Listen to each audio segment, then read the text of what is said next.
If you're tired of the standard business and marketing fundamentals, frameworks, and funnels, you need a little mischief.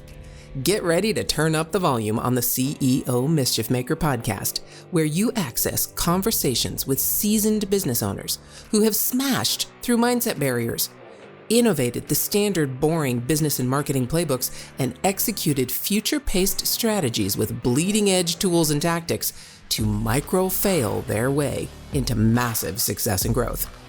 We are Mindset Impact Strategic Catalysts helping innovative entrepreneurs focus. We are CEO Mischief Makers. Ready to make a little mischief?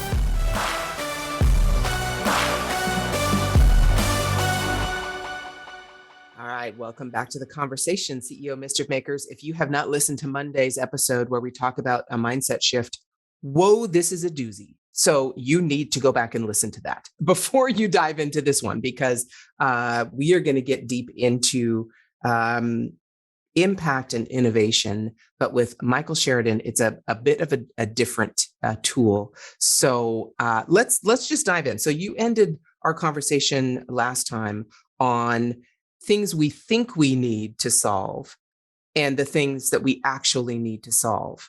And let's dive into that a little bit more. You're talking about dream interpretation. You're talking about helping people heal trauma. You're talking about helping people understand really what their life's purpose is. Now, there's a lot of tools out there that claim to help us do those things. There's lots of books, right? The One Thing, right? Where we find out our zone of genius and all these. There are many, many different types of tools. So that framework of finding out what you do and who you are and what your purpose is and being able to get deeper into that, how have you taken that framework and innovated it and brought your dream interpretation, your previous experience to really deeply help people do that? Take me through some of that. So I looked at life the way you were just describing, the way these books describe, from the physical perspective, and said, here's who I am. I'm Michael Sheridan. I'm male. I'm living in Dublin. Here's the opportunities in front of me. What is the best opportunity I should take? And looking at everything from the physical perspective. But that's not what our life is about. Our life is a spiritual journey. And dreams look at your life from the spiritual perspective, which is the only perspective that has all the answers. And it's like, why would you even come here in the first place? That is answered in your dreams. And so I had to learn to turn it around. That was the major shift for me. But it was a good shift. That one wasn't as hard as some of the other things I had to wrap my mind around. But the idea that the spirit world exists and that we come here because the earth is like it's like a learning school, or it gives us opportunities to learn about ourselves and to make something concrete or that is abstract, let's say, in the physical world. Like everything ultimately comes down to a masculine or feminine energy imbalance within us. And that's the most abstract nonsense thing you could say in the world to anybody. But feminine energy is all about your inner world, your philosophy of life, your feelings, your ability to love, to care, and so on. And there's many gifts that work through that, like intuition and so on. And masculine energy is about the outside world, like your ability to do things in the outside world, like to hold space, to create boundaries and say, this is my space, to feel confident, there are many traits there too. But again, what the physical world does is it allows us to, through the law of attraction, probably a misused phrase or an overused phrase in so many ways today, but through karmic law, we're going to attract into our lives the things that give concrete representation to what otherwise would sound like an abstract concept. So if I have difficulty with masculine energy, it could manifest in my life as difficulty in career, difficulty feeling like I have any value, difficulty with my digestive system. There are many, many different things that are all governed by masculine energy. Easy rule of thumb is it your outer world, it's masculine. If it's your inner world, it's feminine energy. So if I have difficulty expressing how I feel, that's a feminine energy imbalance. And your dreams will show where the imbalance is started or originated in your physical life. Now, the thing is, it didn't start here. You already had that imbalance. and you picked a life that's going to allow you see it in clear, there it is right in front of your eyes, throughout this life, throughout it, all the way throughout it, until you do something about it. And so if you can't express how you feel, and you feel awkward doing things like that, you keep quiet in a room, even if you know the answers to things, your dreams are going to show that comes from you not bonding with mom, for example, at an early stage. And we have the tools to help you heal that. So you don't even address the fact that you don't express yourself or express how you feel. We heal the trauma based on what your dreams are saying and how to heal it. And then you will find yourself automatically expressing how you feel, or you will find that the obstacles in your career disappear, or the health issues in your digestive system disappear. You address the trauma, everything else just is a manifestation. It's a symptom of the trauma, whether it's positive or negative. Like if you find yourself very angry, keeping people at a distance, there's a reason for that. Like Mary just isn't angry all the time. There's a wound that has caused her to be that way. We come in like a blank slate. Our childhood and our parents mostly, and mom has the bigger role here, they set us up for the rest of our life.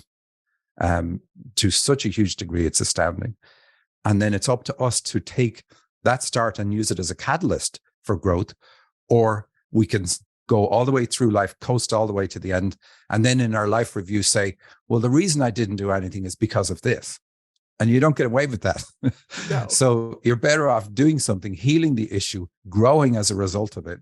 And the difference in your life is something you're going to carry for the rest of your life, plus for the rest of your time in the spirit world. Like it's not just this plane that you're healing. And so we're here for those purposes. But we also bring something with us. We bring things that we don't have any issues with. So we bring maybe a channeling ability, or an ability to interpret dreams, or an ability to work with kids, or as a teacher, or whatever it is, a musician. We bring certain abilities with us too. And everybody does this. Everybody has at least one. Many people have more than one.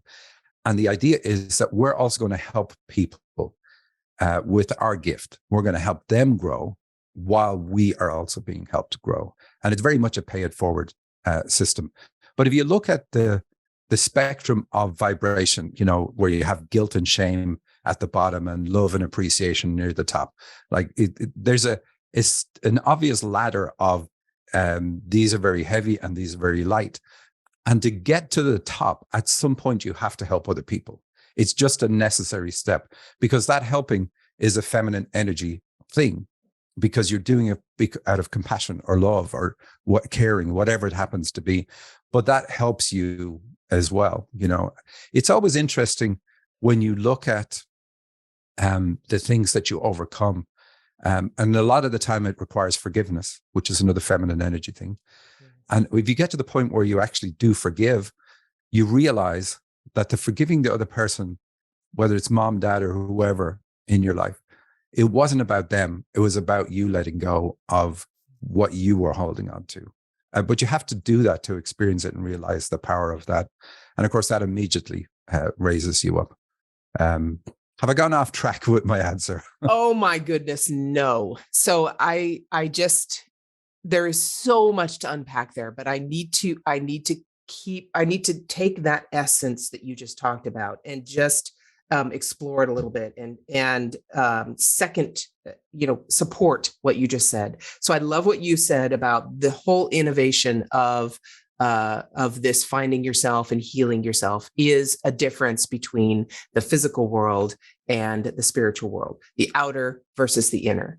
And it is so true. I'm just going to tell a quick story, and many people who listen to this podcast know this, that there were situations in my life when I first got pregnant with my first son. I was the hard charging, go getting. I was the main breadwinner. I was type A. I was, working lots and putting much more focus on my work family versus my own. And I got pregnant with my first son, and at about, I think it was 30 weeks or so, I went into early labor, and everything had to stop. I had to bed rest, couldn't go to work, had to stop. And that was my first, what? But how is everything going to survive without me? Right. Yeah. Well, duh, it's going to survive real well. It's fine. But that was the first lesson. And then, great. I have him go right back to my life before, didn't really learn that lesson.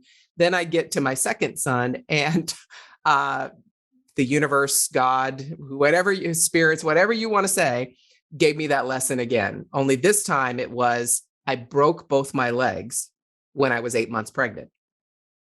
So you better stop. You have no choice but to sit and do nothing. And it was the biggest shock of my life. It's the only time I've ever felt depressed. I mean, literally sit, no value. What am I doing? How is this going to work? I don't even know what to do next. I'm just getting up and going through the motions of living. And it was my 3-year-old who snapped me out of that. Basically, he said to me one day, can I play? Because I usually get on the floor and play cars and all that stuff. And he's like, can I play? And I snapped at him like, are you kidding? How can I do? Look at me. No, I can't do that. And the look on his face was just, who is this person? What happened to mom?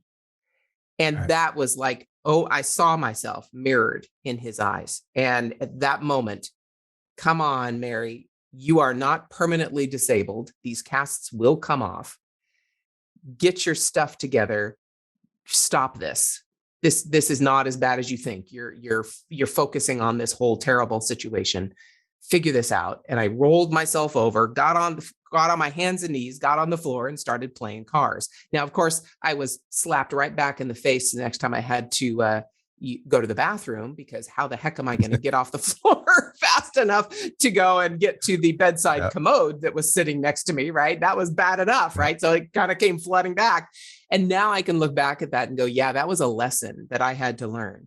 And the lesson was, the whole idea of I'm not as important as I think in life, of this physical life, this job life. There's way more to my life than that.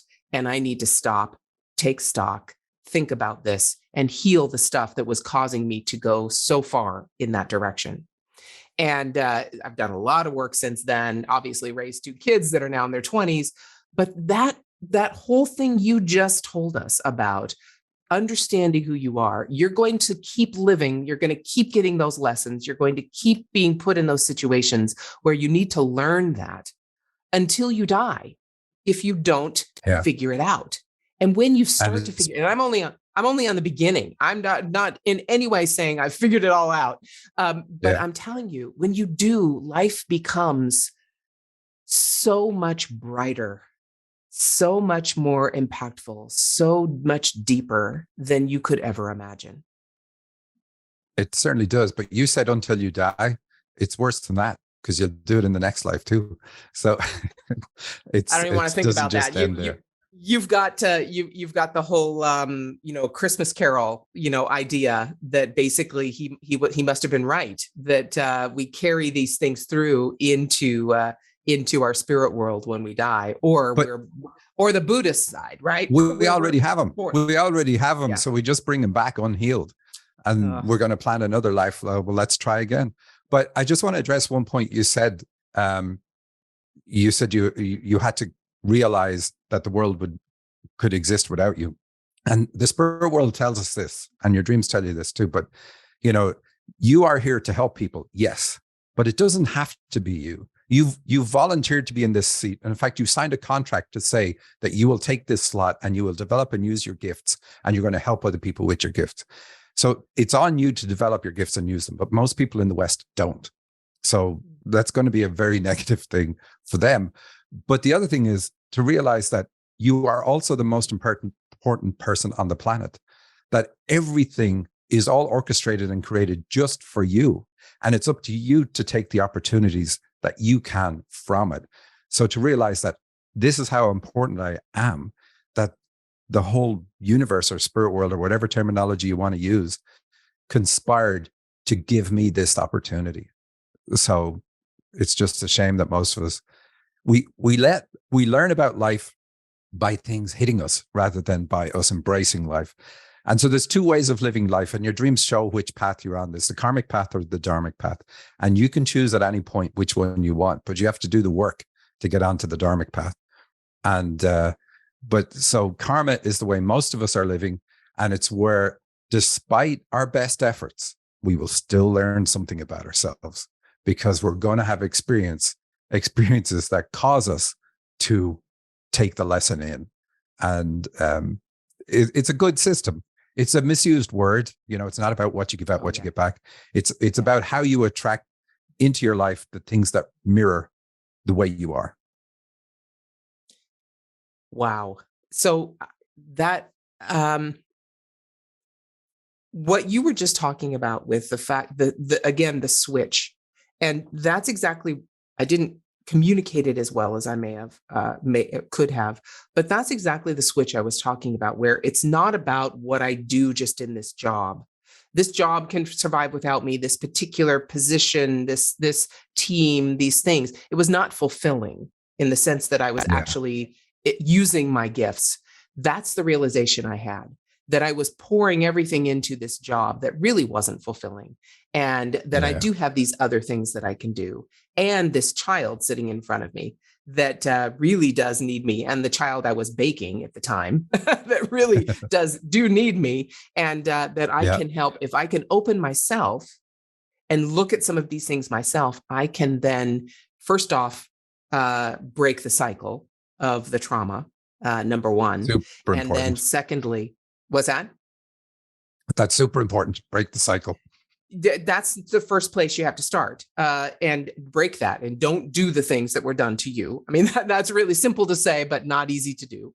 And then from there, help them develop their own abilities and skills and talents and the things that they were called to this world to do. That's not an easy thing. That's not something you just decide and all of a sudden everything shifts. It does in the sense of if you're open to it and you embrace, but so many of those old things keep coming up that you have to then heal or then change. And it's a process that is not just one and done. Yeah, it's true. That's true. I talked about the law of attraction earlier, just again, and I cringe at the phrase, but you see a lot of people who try to use that, and they say, okay, I'm going to put this on my vision board, and I want this, and this. What you really need to realize is your vision board is created by your subconscious. So you've already got one, and your paradigm view of the world is set by your parents. So if you arrive on the planet and mom doesn't love you, you immediately adopt this paradigm view that the world is an unloving place, and nothing is going to change that in your life unless you do something to change it, because that's the ceiling you've set. If dad is not present, if dad doesn't show up, if dad leaves when mom's pregnant, then you're going to feel that the world does not support you, that there's nobody there that really cares enough that if you fell into a hole in the ground, that somebody would help you out. And again, that's not going to change unless you do something to change it. So when you later on, you want to find a partner, if you're a woman and you're looking for a man, you can only find a man who matches your existing belief. And that existing belief is based on how you were treated by dad in childhood. You can't go beyond what you believe in. You can't create anything that you do not believe in. You have to fix your flawed thinking, and then the world opens up. Okay, hold on. If your mindset was shifted, you were inspired to innovate, and you were spurred into action, don't just move on with your day. Focus, my friend, and take a few minutes to visit CEOmischiefmaker.com to learn more about the value that was shared with you today. Please act now and create some CEO mischief of your own.